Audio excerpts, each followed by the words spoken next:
Hey Tom, thanks for being here with Hello. me.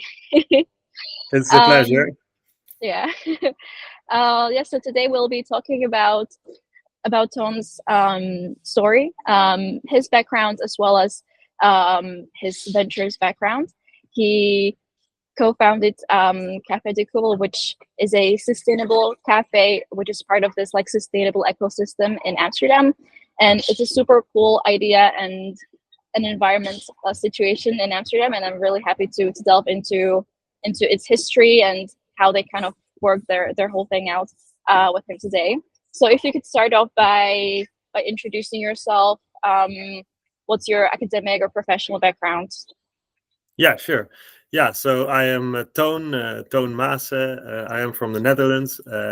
I studied a combination of sustainability and physics and some economics at the University of Amsterdam. And during my studies, I was indeed also on the side being more entrepreneurial. So I started with my friends. Our own super sustainable, circular, or even regenerative cafe restaurant, and being part of a bigger project, the Ceuvel, which is like a sustainable cultural hub that we also help to start. So yeah, that's kind of my background. And currently, I'm working as a researcher at the Amsterdam University of Applied Sciences, working on sustainability as well as economic transformation and new ownership structures and regenerative business models. Hmm. So how did you get into entrepreneurship from your physics background and from more like scientific or yeah, more real Yeah, entrepreneurial background? that's a good question. It kind of happened. I guess I was inspired already, like from when I was 18. I've been helping just at this guest house, like hotel, guest house, hostel that Dutch friends started, but then they were a bit older. Gen X friends. They started it in the south of France. And I always went every summer there to see how they were doing and to help, like just uh, repairing stuff, building stuff. They were, eco flipping this old mill into a hostel, and I was just always helping to do some jobs there every summer. And these were very entrepreneurial people. So they started out with nothing and just started like renting a small place in Amsterdam and became a big bar. And then they had a second bar and then a festival. And then it was so busy that they sold everything and started this place in France. But it always kind of inspired the entrepreneurship of those people. Inspired me a lot. And so when I started studying in Amsterdam, sustainability and physics, I was also always organizing all kinds of things next to my studies. Like with a group of friends, we were organizing these small festivals for friends and friends of friends with a lot of artists, or we were organizing these living room concerts, etc. And that kind of grew more and more, and we were merging with other groups like Co9, Rabbit, like a big festival organizing collective.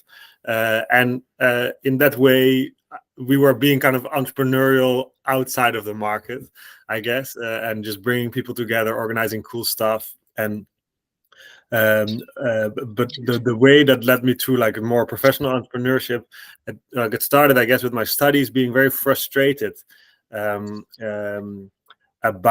the lectures that I was, if you study sustainability, you hear all these quite catastrophic stories and graphs and realities about what is going on with the planet and how we are getting closer to tipping points and how we are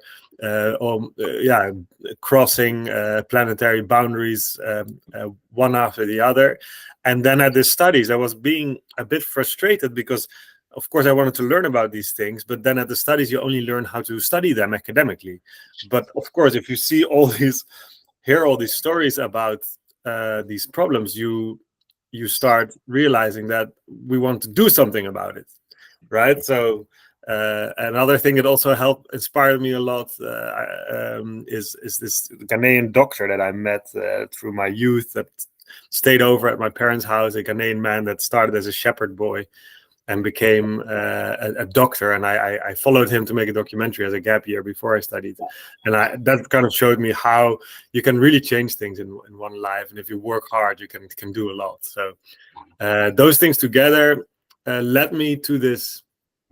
So the frustration from my studies, the inspiration from these hotel entrepreneurs, as well as this Ghanaian doctor, it kind of led me to this place. I heard via my fellow student that there was this place that they were planning to kind of completely transform a polluted, abandoned shipyard into a sustainable paradise, and that they would still need volunteers. So I was just super interested, and I went to this first volunteer day, and I was so inspired by the people starting this, and I just started volunteering, helping to work on this project, the Ceuvel. We are putting old houseboats onto the land to turn them into like self-sustaining ateliers or offices, and I was just learning to weld and put insulation on those boats, etc. And at the same time, I was also making videos about the project, because I had some experience with making documentaries.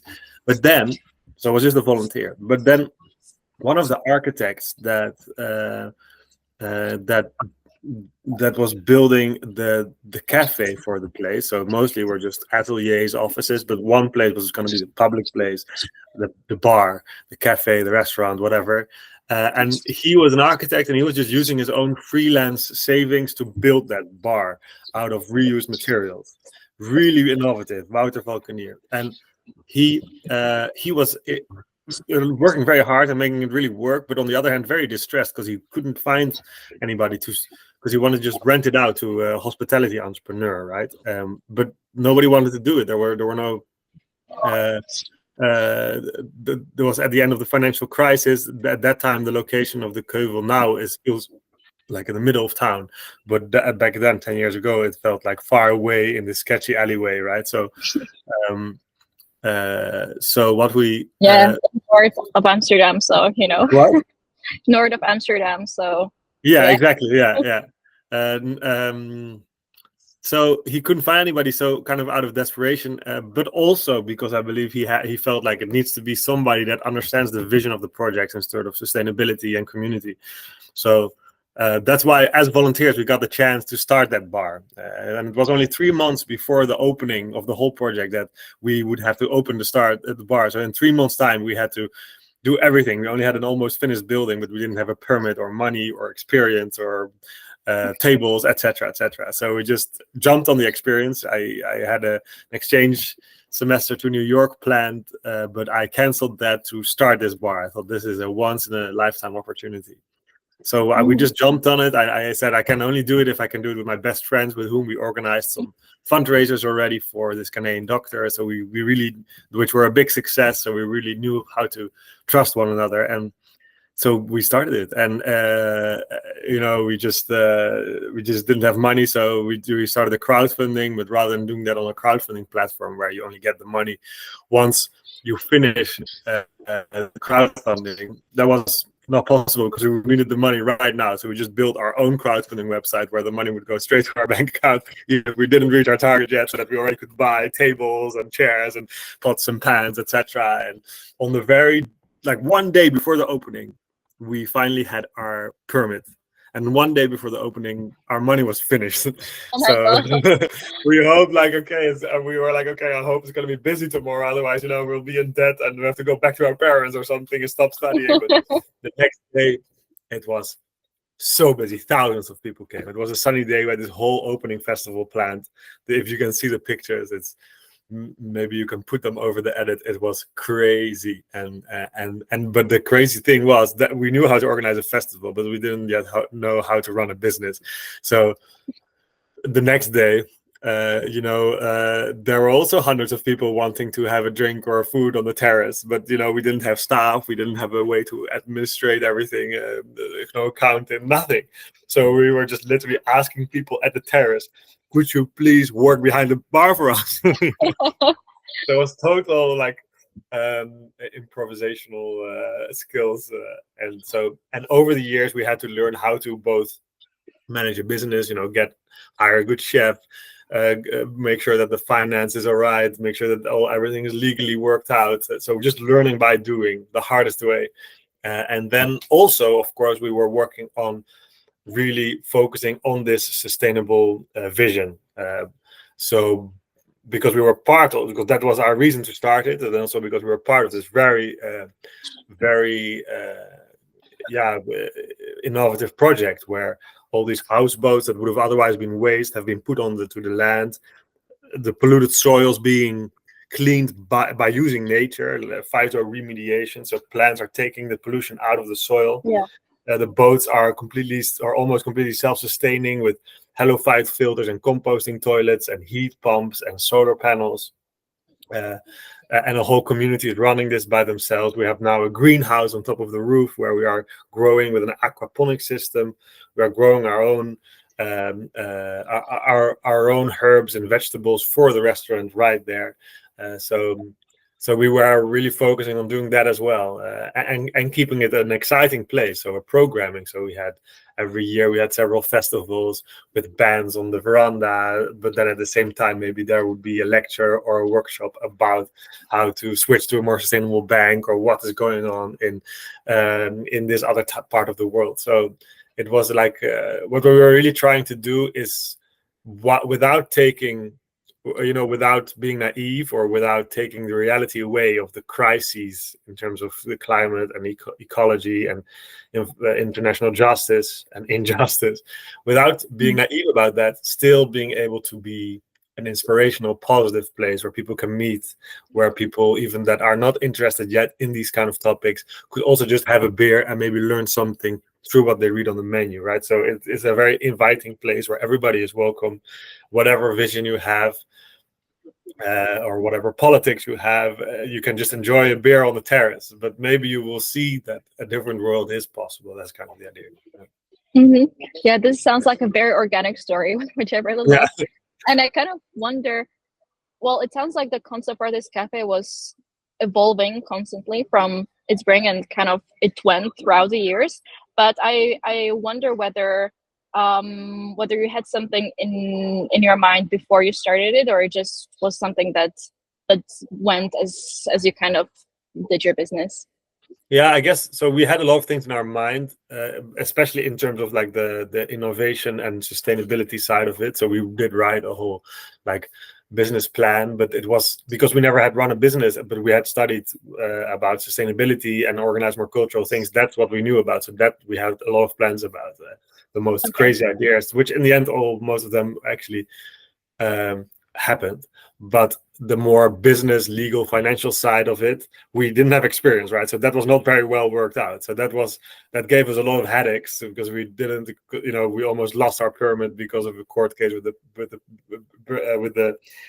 the neighbors that didn't like the noise, or every winter when we didn't have the full terrace, we almost got bankrupt. So we didn't have this business experience yet, so that was very hard. So that was also not very well planned out. But the ideas, the more visionary side of it, that we had very, very elaborate plans. Yeah. Did you also get some guidance on the business modeling and just some kind of a help with that from some other entrepreneurs or maybe from other De Ceuvel people, or was it just you figuring it out? It was mostly us just figuring it out and bluffing and learning by doing it. Yeah, we didn't have a lot of support with that because there was also a little time, right? The moment we got the opportunity to do it and the moment we had to open was 3 months, right? So we just had to focus on just fixing the bare minimum before we open, rather than taking our time to really plan it out, right? So it was in that sense, but I mean, on the one hand, I don't recommend anybody. It's better to prepare well, of course. But sometimes that is also the nature of reality, that sometimes you have to just see. That is also entrepreneurship, right? You have to seize a chance. And if I said, no, 3 months is too soon, we won't, we need more time to prepare our business model, then, we would not have been able to do it, right? So the piece needed to open.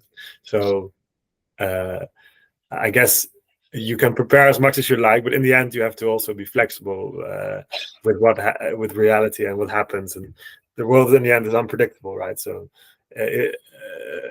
when the deadline is sooner, you also have more information. So I guess I like to be able to plan far ahead, but also still be very flexible until the latest moment.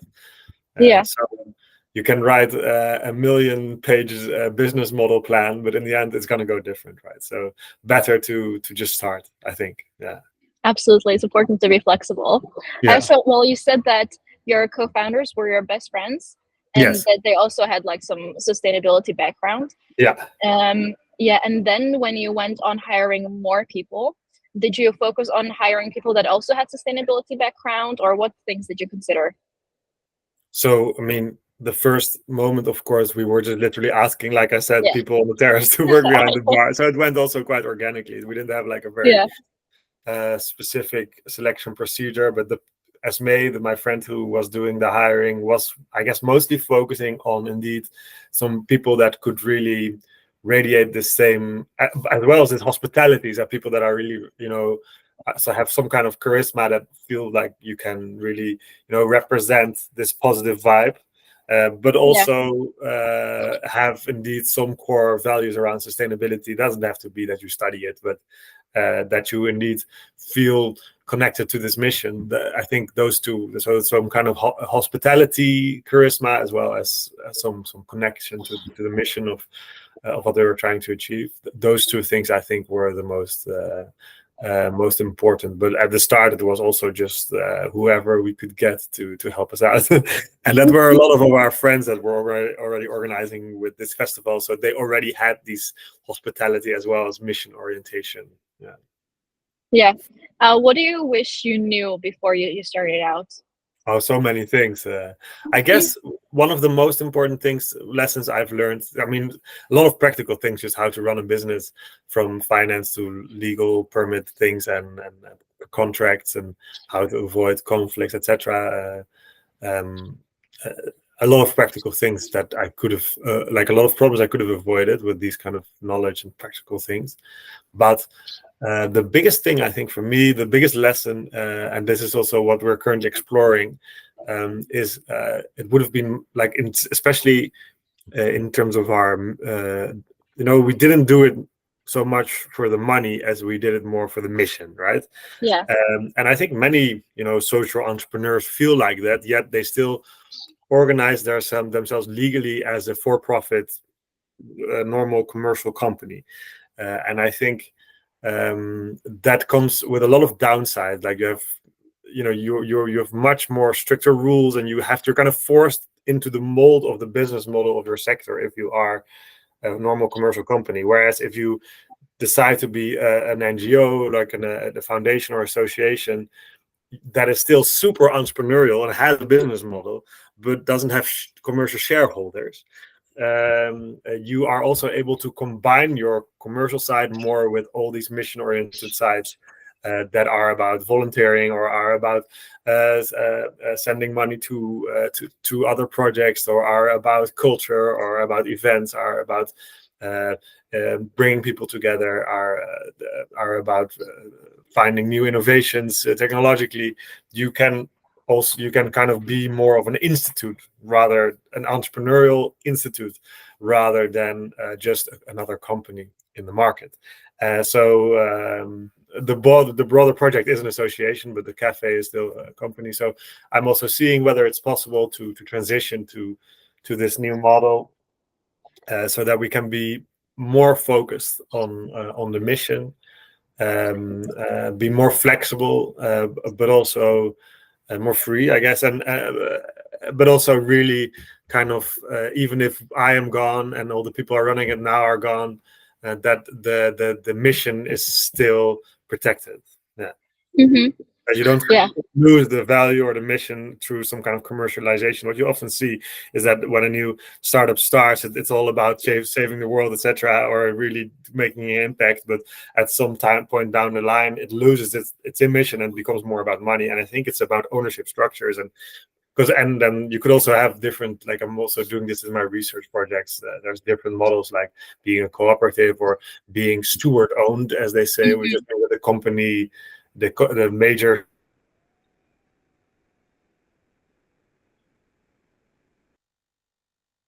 these kind of things I'm thinking a lot about. And if I would do it again, if I would say one thing to my 22-year-old me that was starting to say, I would say start it as an entrepreneurial nonprofit. Okay, good to know. I'm also thinking about how you include the values of diversity and inclusion in the Google app, because I've been there, and like I think it's a big part. And yeah, how do you kind of manage to also manifest that? That's a good question. So what did you see that you think it's a big part? Well, I saw that you have a bunch of projects going on, like not just in Café de Ceuvel, but like in the whole area as well. There was like a lot of diversity of people. I know that, for example, I was there for like the offline club as well, which was really fun. Where we nice. didn't, we didn't use our phones for several hours, so that was Oh, really so cute. healthy, no? Yeah, it's so healthy. Yeah, and yeah, I don't know. I feel like just there is like this overall inviting vibe, as you said, that literally anyone, any identity is welcome there. And yeah, I kind of wonder like what kind of little things you kind of maybe consciously employ to make that happen. That's a great question. Yeah. So I think that what you have seen, I'm very, very happy to hear that that's what you see. That is kind of organically just by the vision of the people that started it, who are just very open and respectful to people from all backgrounds. That made it grow it into this, I guess, as well. The progressive values kind of made it like this. But for me, I think we should still become better. I think so. I think we have a good, how you say, like a vision or belief or in terms of diversity. The people running it really have the right morals in that sense and are welcoming enough. But I don't think our representation is diverse enough. Like if you look at the artists that are renting these offices or ateliers, or the people that are actually running these social businesses, most of them are still, I think, like still quite like mostly just Dutch white people with a similar background. I think so. I would really want to see if in the coming years we could have, because the reason that is the case is also because we kind of organize it a bit decentral. So for instance, if you rent a boat as an atelier or office, you are the one to decide who joins you there, right? Rather than having like a centralized selection committee. So that's really nice. We're going to decentralized community where everybody is in charge, a bit like that, more democratic. But that also keeps it a little bit in the same bubble, right? So that's why I think we should try to combine this decentralized decision structure with also maybe some centralized guidances to support more diverse representation, because we actually live in a neighborhood that is super diverse, both in terms of social economic background, a lot of people actually struggling to pay the bills, as well as, of course, like all kinds of ethnicities living there. A lot of people with Moroccan ethnicity, or a lot of so it's a very diverse area. And I think in terms of the guests, we might be quite diverse, but in terms of those that are actually more deeply involved, I think we could be more. So I think that would be for me one of the goals I still have, to see if we can have even more diverse real representation, that not everybody feels welcome, but that everybody could be really part of it. Yeah, that sounds really nice. But yeah, what you also said about the economic aspect of things, that's one thing that I also noticed, that many cafes in the world, or many restaurants that are sustainable, are not really economically affordable for everyone. But I feel like Café de Ceuvel really is. Okay, like, that's great. Especially in Amsterdam terms, like in Amsterdam terms I'm talking, That's great to hear. I think that could be even better in terms of especially if we would transition to a more non-profit structure, we could have even like a super cheap food with just, if you just need food, you get like for €2 soup or something like that, that you kind of combine the more professional hospitality with the more just community side of things. So something like that I see. So I think we could, but I'm so happy that you already see that being done now, but I think it could be much, much more in terms of being welcoming to everybody.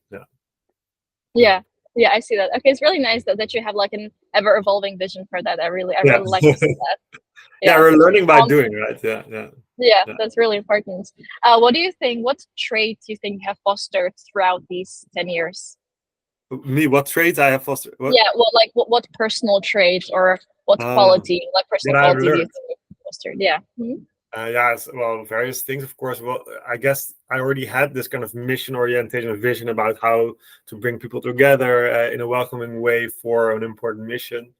But by doing that, I got a more hands-on knowledge of actually how to run an organization financially and legally. So, and my best friend did a lot of the finance, but I had to solve all big legal problems. So I feel Oh. like through that, I've kind of been an untrained lawyer, almost like.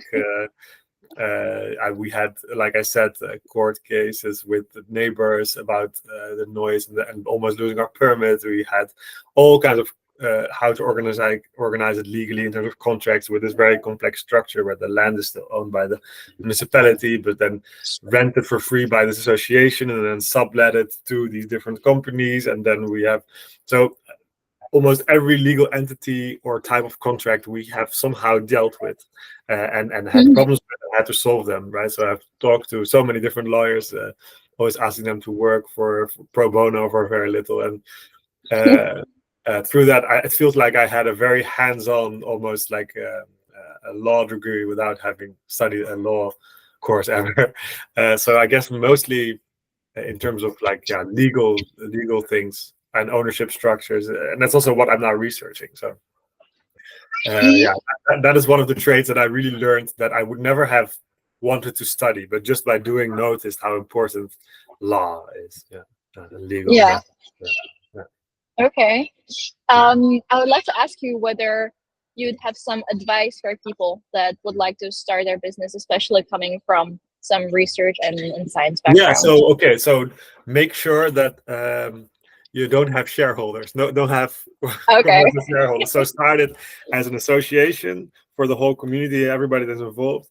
That then governs a foundation, and that perhaps if you still want like a shareholder investments that have a company, but make sure that the majority of the voting shares is still owned by that foundation, and that's why it can be super professional and entrepreneurial, but also democratic and mission driven, right? So it's like democratic, entrepreneurial, and mission driven. So I think something like that would be like the legal way to organize yourselves, that kind of combines the best of NGOs and companies, and I think that kind of really protects the long-term mission, as well as the vote of those working or the voice of your guests or consumers. Like everybody should have some kind of representation. So that would be by the association that just does the most important long-term decisions, and then the foundation does the more professional side. But the association choose the boards members of the foundation, and if necessary, the foundation can own a company of which a minority share can be sold for investment. So that is the structure you should work with, I think, for almost anything you're trying to do. If you are caring more, unless you just want to get very rich, right? If you just want to start a company and then sell it for many millions or billions of euros after 5 years, then you shouldn't do it like this. But if you're doing it for something else than money, then organize it like this: an association that governs a foundation that might have a company. That would be the best way, I think. Okay. I mean, it's really cool that you're doing this research 10 years after. But yeah. Okay. I think that'll be like all from my side. If you have anything to add that you'd like to share about Café de Ceuvel or about the Ceuvel, maybe your vision for the future or your personal goals as well, that would be nice. I guess there's so much to say. I don't know what. I guess maybe it's nice to mention, like, from the Ceuvel, some other projects are growing out of that. It's becoming more of a movement. So partly because of the experience of the Ceuvel, we were also able to start our own housing cooperative. So we built, as an association, completely democratic, with a group of friends, our own complex, apartment complex, with like 36 houses, from rooms to studios to whole family apartments, with also a shared rooftop terrace and music studio and all kinds of shared cool things. But it's all collectively owned, right? So we are our own landlords and our own tenants, right? So it's like a third housing sector that we are building. So that is something I'm working on, and like we built one, and now about 10 are being prepared to be built by other communities. Wow. I'm starting this kind of overall association to bring these to like a union of these things, to unite them and to represent and help this movement, and that we can also kind of once we have paid off the loans of these different projects, you get a lot of rent income and then use that to invest in new projects. So that could really be kind of a snowball effect. And that's just in terms of housing, but you could do this kind of model where you kind of take out this commercial shareholdership, because buying a house is kind of a commercial speculative share in the housing market. If you take that out, you can suddenly do so many things. So also in other sectors. So maybe we are now also talking to a group of people, working with a group of people, Maint Co-op, it's called, like Commons Co-op is an organization that wants to have a third of the broader Amsterdam metropolitan Amsterdam economy kind of owned by the communities or cooperatively run. It's a very ambitious goal within 10 years. So, of course, that's hard to achieve, but it's good to have a big goal. And for instance, there we're also talking about how could we make like a community-owned competitive version of Uber, right? So that the taxi drivers or those that are taking the taxi, being driven, kind of have their own platform and because now millions of euros per month are just being sent away to profit to shareholders in the United States, even though it's our own city, right? So that is that is some of the ideas. Or I'm talking to somebody else who is interested in buying Tata Steel. Is this very big polluting steel factory west of Amsterdam, and it's like now the government owned by the richest family of India, but the local habitants actually, it's almost like reverse colonization, like owned by the richest family of India, and the local habitants, they are getting cancer from the polluting. So it's really sad, and so they tried to sell it, but it wasn't. But the buyer in the end wouldn't buy it for 1.5 billion. But the government is now planning to subsidize that company for 3 billion to transition slowly towards a greener way to make steel. So giving it more subsidy than the whole company is worth. So why don't we just buy it then as the local community with an association of the workers and the neighbors? And then we can decide what to do with this company, right? So these kind of things I'm working on. And these are still broad ideas, big ideas that are not executed yet, but they can be, I think. Yeah. Oh my God, in 15 years, Amsterdam is going to turn into a commune. I love that. Well, it shouldn't be a commune. Like, it's still, you could also call it like citizens capitalism, right? It's still all these different organizations that compete to be the best. It's just without, so I wouldn't say a commune. It should be more like just taking out this kind of toxic role of a speculative shareholder that both just wants money and can decide everything. It's still very similar to capitalism, but then without that toxic role of a speculative shareholder. But still competition and innovation and different organizations competing. And it's more for the people, What? Yeah, like more for the people. More for the people, but without it becoming like a commune or something. So, but we could also try to do that worldwide, right? So we're also working on an organization that something like we're right now thinking of, like an organization that kind of could unite all these different justice movements, like climate justice and racial justice, etc. Like an international organization, where a global association that everybody would be welcome in, and then we just call it something like Our World. And then we actually try to not just unite all these different movements, but also really, as an NGO, build economic power. And I think that would be the only way to kind of unite people across the world. Yeah. So those are things we are working on. Yeah. That's a lot of things. Yeah. Yeah. Okay. There was one more thing I wanted to say, which is really cool. So it's something that at the Ceuvel we are now kind of a legal innovation. We are now pioneering at the Ceuvel, and we call it being a zoop. So not a co-op, but a zoop.